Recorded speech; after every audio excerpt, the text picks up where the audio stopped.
सत श्री अकाल जी, आदाब अर्ज, नमस्कार, जय हिंद। मैं Amitabh Joshi, founder smart India global plan. Hindustan कैसे स्मार्ट बन सकता है, कितने दिनों में बन सकता है या कितने सालों में बन सकता है, स्मार्ट की क्या उदाहरणा है, क्या परिभाषा है, क्या बैलेंसिंग थॉट है स्मार्ट होने की, और हिंदुस्तान को स्मार्ट स्मॉर्ट सुपर पावर सोने की चिड़िया कौन बना सकते हैं। 70 साल से तो हम केवल पॉलिटिक्स के भरोसे हैं और पॉलिटिक्स ने सरकारें बनाने और बिगाड़ने का काम जरूर किया है, पर हमारी जो डेमोक्रेसी है, विश्व का विराटतम लोकतंत्र, कहीं न कहीं डैमेज तो हुआ है ना जनाब। तो कौन लोग हैं जो इस डैमेज को कंट्रोल कर सकते हैं?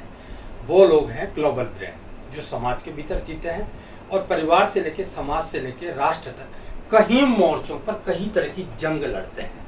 जिनके सपने होते हैं उन सपनों को अपने बल पर, अपनी दृढ़ इच्छा शक्ति और आत्मबल पर पूरा करते हैं। ऐसी शख्सियतों से, ऐसे प्रतिभावान लोगों से हमारा संवाद निरंतर जारी है। आज हम लेक सिटी उदयपुर में हैं।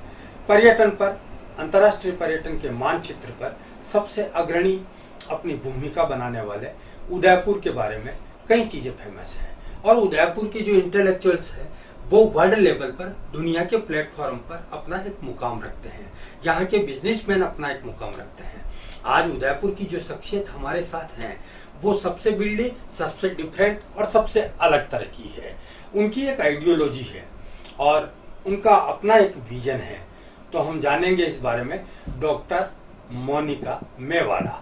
डॉक्टर मोनिका मेवाड़ा एक बहुत बड़ा नाम है जो आधी आबादी के साथ पच्चाप कर रहा है। न सिर्फ पच्चाप कर रहा है, पर जो अभावग्रस्त और वंचित महिलाएं हैं, जो अभावग्रस्त और वंचित लोग हैं, आजादी के 70 साल बाद सूरज की किरण, सूरज की रोशनी जिनके घरों तक नहीं पहुंची है, उसको किस प्रकार से लाया जा सकता है, उनका एक मंथन है। नमस्कार, आपका बहुत बहुत स्वागत है। धन्यवाद। मोनिका जी, आपकी लाइफ का विजन बताइए। मेरी लाइफ का विजन मैं आपको यही बताऊंगी, बहुत सरल शब्दों में बात करूंगी मैं। मुझे फॉर्मेलिटी सब ज्यादा आती नहीं है। मैं ये तो आपको ये शुरुआत करूंगी कि I am from a very very good family of Indore और यहाँ भी बहुत अच्छे परिवार में शादी हुई। लेकिन चूंकि जिंदगी में संघर्ष बहुत थे और शुरू से ईश्वर में बहुत आस्था रही। बचपन में भी बता दिया करती थी, एक कनेक्शन था ईश्वर का, शिव जी का मुझसे, और हमेशा से ही एक कि इसका ये होगा, उसका आगे चल के वैसा हो जाएगा। इस मतलब लोगों के बारे में आगे मैं प्रेडिक्ट कर दिया करती थी।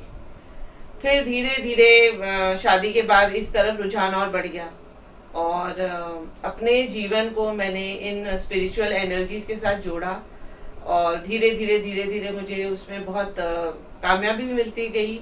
और फिर मैंने सोचा कि जब मैं अपने लिए, अपनी लाइफ को मैंने इतना चेंज किया है, ब्लैक से वाइट किया है, तो मैं समाज के लिए भी क्यों ना करूं जी। और आज बिल्कुल मैं इंटरनेशनली पोर्टल्स पर मैं लाइव सेशंस देती हूँ।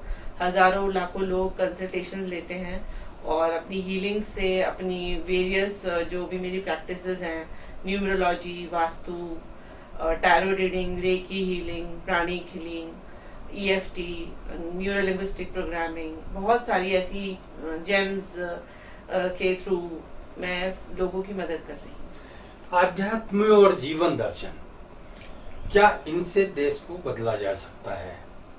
बिल्कुल। नंबर 2, आप जिस जीवन दर्शन को रखती है वो अभी इस स्टेज में दुनिया के लिए, मानवता के लिए कितना प्रासंगिक है, कितना रिलेवेंट है? आध्यात्म से आप जीवन को बिल्कुल चेंज कर सकते हैं। जिसमें आपने हीलिंग, मेडिटेशन और ये सारे जो प्रोग्राम्स बताए हैं, ये प्रोग्राम मानवता के लिए कितने मंगलकारी है?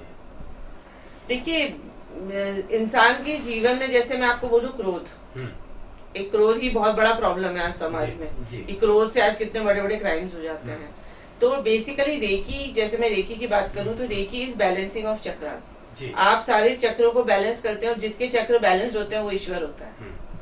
तो हम अपने जीवन की प्रॉब्लम्स जो भी हैं, चाहे वो फिजिकल लेवल पर हो, इमोशनल, मेंटल लेवल पर हो, आप उनको रेकी हीलिंग के थ्रू सॉल्व कर सकते हैं जी। तो क्या मोनिका जी, ये समस्याओं के समाधान का अंतिम पड़ाव है? हाँ, ये बहुत बड़ी कोशिश ऐसी है कि जिसका मैं परसेंटेज में बात करूँ तो 80% तक तो आप उस चीज से निकल सकते हो। आज अगर मैं फॉरेन कंट्रीज में जाती हूँ और मेरे जैसे सेशंस होते हैं, हीलिंग्स में सिखाती हूँ, रेकी के बारे में लोगों को बताती हूँ, तो अपने देश में फिर भी लोग उतने दुखी नहीं हैं। स्पिरिचुअली कहीं ना कहीं हम लोग कनेक्टेड हैं, लेकिन दूसरी कंट्रीज में डिप्रेशन और ये जो मेंटल डिजीजेस जो होती हैं, काउंसलिंग की, और ये सब चीजें मुझे ज्यादा देखने को मिलती हैं। आपके कार्य क्षेत्र का विस्तार कहाँ तक है, भारत और भारत से बाहर? भारत से बाहर ग्लोबल इस पे मैं काम करती हूँ। हर कंट्री से मैंने, जैसे कि आपको बताया कि मैं लाइव शोज करती हूँ और घंटों, हजारों, लाखों, दुनिया भर से लोग आते हैं मेरे लाइव शोज पर और अपनी प्रॉब्लम्स लेकर आते हैं और मैं उनका सॉल्यूशन करती हूँ। जी, किस तरह की प्रॉब्लम्स होती है? शारीरिक, मानसिक, आर्थिक या और कोई दुनिया के झंझावात? सब तरह की प्रॉब्लम्स होती है, लेकिन ज्यादातर मानसिक प्रॉब्लम्स होती है। दुखी बहुत है लोग, करियर से लेकर, जो लोग अच्छी एजुकेशन भी ले चुके हैं लेकिन उनको उतना अच्छा जॉब प्रोफाइल नहीं मिल रहा है, आगे प्रोग्रेस नहीं कर पा रहे हैं, फैमिली की प्रॉब्लम्स बहुत ज्यादा हैं। आजकल जो ये युवा पीढ़ी है एक दूसरे के साथ एडजस्ट नहीं कर पा रही है, ये सबसे बड़ा प्रॉब्लम है। तो ज्यादातर क्वेश्चंस इसी से रिलेटेड। भारत के जो लाखों युवा है वो एक तनाव और डिप्रेशन के शिकार हो रहे हैं। आज का सबसे ज्वलंत मुद्दा आज के दौर का ये है और उनको सेटिस्फेक्शन नहीं है।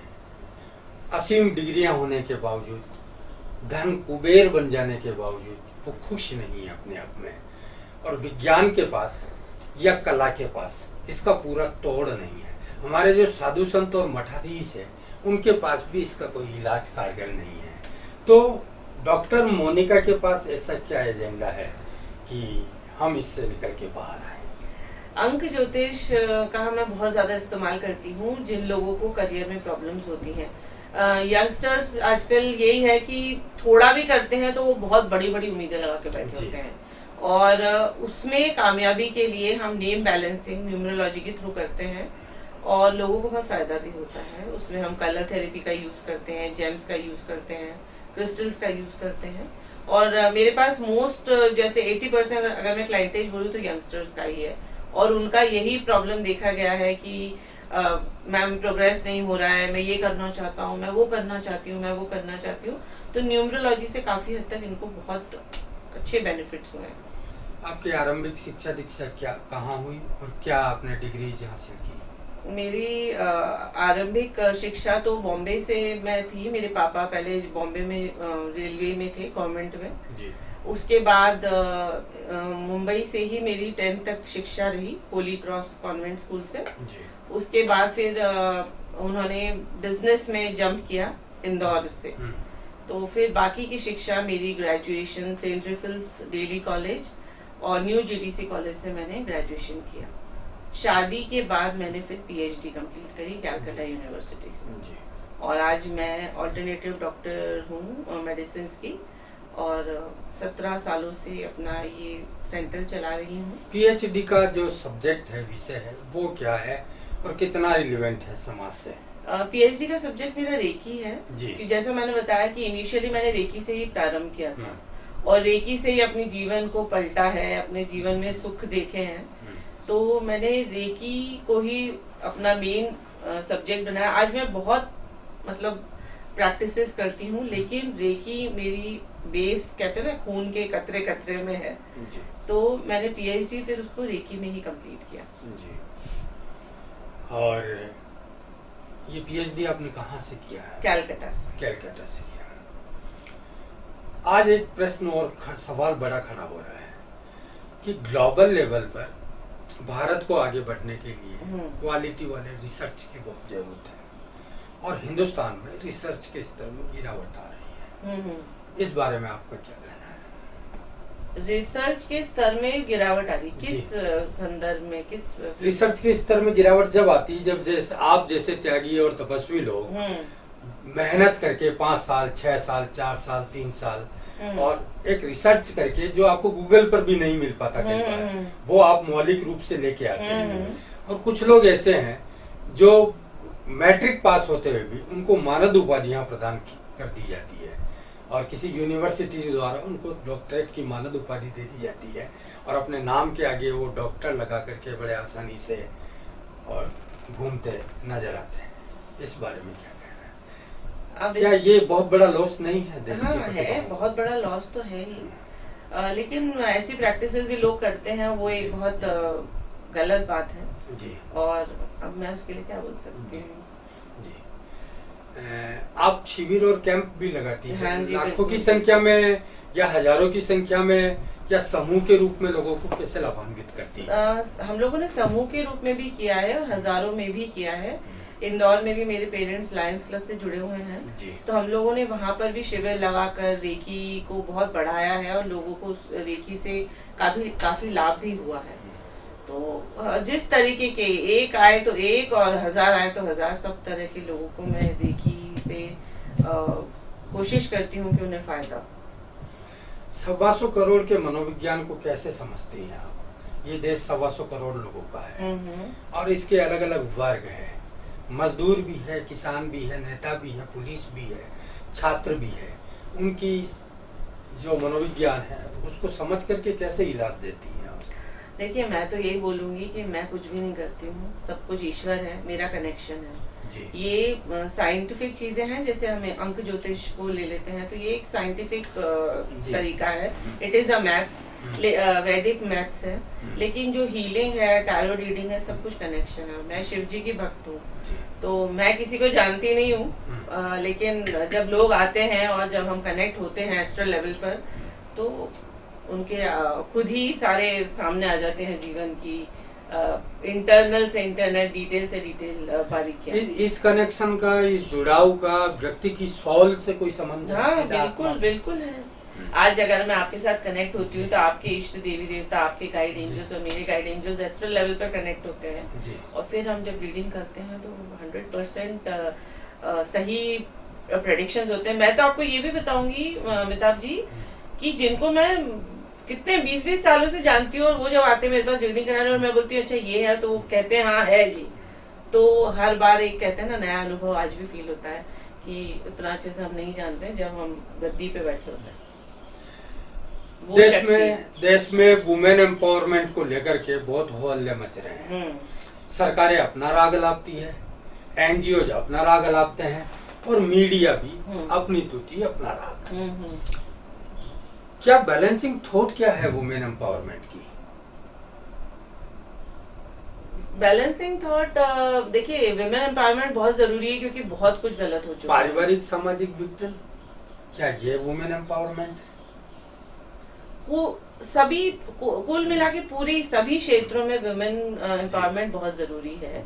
समाज के लिए भी बहुत अच्छा है और वुमेन के लिए तो है ही अच्छा।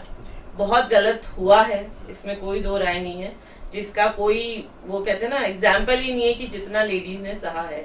आई नो डाउट उन सारे राइट्स और चीजों का लेडीज गलत कई ऐसी हैं जो गलत फायदा भी उठाती हैं, लेकिन हाँ ग्लोबल वे में अगर हम बात करें तो विमेन एम्पावरमेंट बहुत जरूरी है अगर हमें आगे प्रोग्रेस करना है। कैसे एम्पावर हो सकती है वुमेन? Self dependent. जी हर फीमेल चाहे वो कितनी भी बड़ी फैमिली की हो, इकोनॉमिकली फाइनेंशियली स्ट्रांग हो, लेकिन हर फीमेल को मैं ये संदेश देना चाहूंगी कि अपने आप को इंडिपेंडेंट बनाइए, किसी काबिल बनाइए, अपने जीवन का कोई ना कोई लक्ष्य रखिए कि आज हम पैदा हुए हैं तो हमारे साथ ऐसा कुछ होना चाहिए। मतलब इंडिपेंडेंसी से बड़ा कोई सुख नहीं। इससे आप अपने परिवार को भी हेल्प कर सकते हो और खुद के लिए भी एक सेल्फ कॉन्फिडेंस। आप एक सोशल लीडर भी है वुमेन होने के अलावा, और धर्म, आध्यात्म और दर्शन के अलावा आपका अपना एजेंडा भी है। सोशल मीडिया का दौर है, डिजिटल क्रांति हो रही है, तो आप कैसे दुनिया के लाखों लोगों को ऐसा बैनर बना पाएगी या ऐसा मंच बना पाएगी कि लाखों लोग दुनिया के, अगर लंदन में भी बैठे हैं, अमेरिका में भी है, शिकागो में भी है, बैंकॉक में, भारत में, सब एक साथ आपको सुन सके 5-7 लाख की संख्या में और अपनी समस्याओं का निदान कर सके? तो ऐसा मैं कर ही रही हूँ जी। एस्ट्रोटॉक, एस्ट्रोसेज और मेरी खुद की वेबसाइट है जी उसमें लाइव सेशंस होते हैं मेरे। अभी आप जाएंगे तो आप आज देखिएगा जी 10 से 12, 1, 2 बजे तक, दिन में भी मैं आती रहती हूँ। जी तो लोग मुझे फॉलो करते हैं, हजारों में लोग फॉलो करते हैं। जी और एक एप्लीकेशन है जिससे अपडेशंस आ जाता है, जैसे मैं लाइव आ रही हूँ तो आपके पास अपडेट आ जाएगा कि शी इज कमिंग लाइव, और आप अपने सवालों के साथ तैयार हो जाते हैं। और वहाँ लाइव सेशन में हजारों लाखों लोग सुनते हैं और वहाँ पर हम कंसल्टेशंस करते हैं अकॉर्डिंग टू देयर प्रॉब्लम्स। ये जो शिल्प है दुनिया को ठीक करने का, ये जो चातुर्य है और जो कला है आपके पास, क्योंकि हर व्यक्ति यहाँ अमर होकर के नहीं आता है, वो जाता है और पिछली पीढ़ी आती है। तो भारत की नई जेनरेशन के लोगों का इसमें स्कोप कितना है, उनको आप क्या कोई ट्रेनिंग और प्रशिक्षण भी देंगे आने वाले टाइम? बिल्कुल, और मैं दे रही हूँ ताकि ये ज्यादा से ज्यादा स्प्रेड। हाँ, मैं देती हूँ। हमारे जैसे इंदौर में, उदयपुर, भोपाल, इन सब सिटीज से मैं जुड़ी हुई हूँ। और ऑन कॉल्स अगर हम लोगों की कोई बुकिंग्स होती है तो हम बड़े बड़े कॉलेजेस में, स्कूल्स में, यूनिवर्सिटीज में जाकर रेकी स्टूडेंट्स को भी सिखाते हैं। इससे उनका कंसंट्रेशन पावर, कॉन्फिडेंस बहुत लो जो हो जाते हैं, जिनको लगता है हम कर नहीं पाएंगे, तो हम ये सब चीजें सिखाते हैं। ये तो यंगस्टर्स के लिए बहुत, एक वो कहते हैं ना, कलयुग में बहुत इजी पद्धति है, एक बहुत अच्छी तरीका है जिससे कि हम अपनी लाइफ में पॉजिटिविटी को अपनी लाइफ में एनहांस कर सकते हैं। तो स्टूडेंट्स को तो मैं बहुत सिखाती हूँ। भारत में तमाम तरह के विश्वविद्यालय बन चुके हैं और 2 तरह के विश्वविद्यालय नहीं है। एक जो आप रेकी की, मेडिटेशन की, ध्यान की और योग की बात कर रही हैं, इनका एक विश्वविद्यालय होना चाहिए। बिल्कुल होना चाहिए। तो इसके लिए क्या कोई प्लानिंग है फ्यूचर में डॉक्टर मोनिका की, भारत का एक ऐसा विश्वविद्यालय जो नालंदा के समानांतर हो और दुनिया में जाना जाए? हाँ, मैं ये बहुत अच्छा आपने मेरे दिल की बात जैसे कह दी कि मैं ये सोचती हूँ। अभी ज्यादा तो मैं प्लानिंग में नहीं बोल सकती, लेकिन हाँ, दिल में एक इच्छा है कि बहुत बड़े लेवल पर ग्लोबली भी और ऐसी संस्था भी हो जो ये सारी स्पिरिचुअल टीचिंग्स जो हैं, जो ये हीलिंग्स हैं, इससे पूरी दुनिया को लाभ होना चाहिए। क्योंकि जब देश अस्थिरता के दौर से गुजर रहा है, जातिवाद, सांप्रदायिक उन्माद और तनाव बड़ी संख्या में, बड़ी तादाद में है, तब ये आपका जो एजेंडा है ये ज्यादा कारगर सिद्ध। बिल्कुल, आज जैसे सारे रिलीजन के लोग मेरे पास आते हैं और वो इन सब चीजों को बिलीव करते हैं। हर समुदाय के, हर संप्रदाय के लोग आते हैं और कंसल्टेशन लेते हैं। They believe in the energies. Doctor Monika का क्या एजेंडा है, क्या उदाहरण है स्मार्ट इंडिया बनाने के लिए, कि हिंदुस्तान स्मार्ट हो, सुपर पावर हो, फिर सोने की चिड़िया हो? बिल्कुल, और होगा, ये जरूर होगा। जैसे कि मैंने आपको बताया कि लाइव सेशंस होते हैं ग्लोबल। अगर मैं मेरी बात करूं, मेरे प्रोफेशन से रिलेटेड, तो हर कोई इंसान आना मुश्किल हो जाता है उसके लिए। तो ग्लोबली, डिजिटली आप कभी भी कांटेक्ट कर सकते हैं अपने, मेरी चीजें हैं या दूसरे भी जो लोग हैं जिन्होंने अपने एक्सपर्टाइज कर रखे हैं, ऑनलाइन आप लोगों को बहुत अच्छी हेल्प कर सकते हैं। तो ग्लोबलाइजेशन डिजिटल वे में तो बहुत अच्छा हो सकता है। डॉक्टर साहब, आपके जीवन के कुछ और भी आयाम होंगे, कुछ और पक्ष होंगे और पहलू होंगे, उनको हम जानना चाहते हैं। और पक्ष और आयाम, आप कुछ सोशली भी इन्वॉल्व है? मैं रोटरी मीरा में इन्वॉल्व हूँ जी, लायंस क्लब में। मेरे इन-लॉज, मेरे पेरेंट्स सब इन्वॉल्व हैं जी। तो बस शुरू से, बचपन से देखती आई हूँ। तो समाज सेवा करना, आगे लोगों की हेल्प करना की बहुत इच्छा रखती हूँ। ज्यादा बड़े बोल तो नहीं बोल सकती, लेकिन जितना हो सकता है आगे भी करना चाहूंगी और बढ़ते रहेंगे ऐसे। डॉक्टर मोनिका को क्या जरूरत आन पड़ी? उनके पास एक बड़ा स्कोप था, वो आईएएस हो सकती थी, आरएएस हो सकती थी, वो कहीं प्लेन में हो सकती थी, विमान में, या कहीं भी अच्छी जॉब में हो सकती थी और एक आरामदायक जिंदगी वो जी सकती थी। तब डॉक्टर मोनिका को ये क्या जरूरत आन पड़ी कि वो सोशल वर्किंग में और इस तरह की फील्ड में आ गई? देखिए, मेरा नंबर 8 है, जो शनि देव जिनको रूल करते हैं। जी। तो शुरू से ही मेरा आध्यात्म की तरफ रुझाव रहा है। जी पढ़ाई में था नो डाउट, इंग्लिश लिटरेचर में मैंने आगे तक जी। करती गई थी, लेकिन फिर भी मुझे ना स्पिरिचुअल एनर्जीज में बहुत इंटरेस्ट था। जी शुरू से बहुत पूजा पाठ करना। इनफैक्ट हमारा तो हॉस्पिटल है, मेरे फादर इन लॉ यहाँ के वेल नोन सर्जन थे उदयपुर के, जी तो लोग है ना मंदिर देखने आते थे कि आज मंदिर कैसा सजा है। तो आध्यात्म में शुरू से रुझाव था, तो बस इधर ही आगे बढ़ते गए और समाज के लिए शुरू से करते देखा है। पेरेंट्स को, इन लॉज को, फैमिली में एक वो जो देखते हैं वही सीखते हैं, तो बस इसलिए रुझान बढ़ता रहा। सिर्फ आधे आबादी के सिंदूरी सपनों को परवान चढ़ाने की ही बेताबी नहीं, इस देश के युवा को और इस देश के नागरिक को और इस देश के बुजुर्ग को भी एक राहत प्रदान करने की एक अभिलाषा है और भीतर एक जिजीविषा है। मन में बहुत भाव है और एक रचनात्मकता है। उन्हीं सबको लेकर के आगे बढ़ रही है डॉक्टर मोनिका। और आने वाले समय में डॉक्टर मोनिका क्या अचीवमेंट करती है, क्या उपलब्धियां हासिल करती है और भारत के नहीं दुनिया के बहुसंख्यक समुदाय से कितना ज्यादा निकटता प्राप्त करती है, जुड़ती है, उनकी समस्याओं का समाधान करती है, यही सब देखने के लिए हम फिर मुलाकात करेंगे। आज के लिए बस इतना ही। धन्यवाद।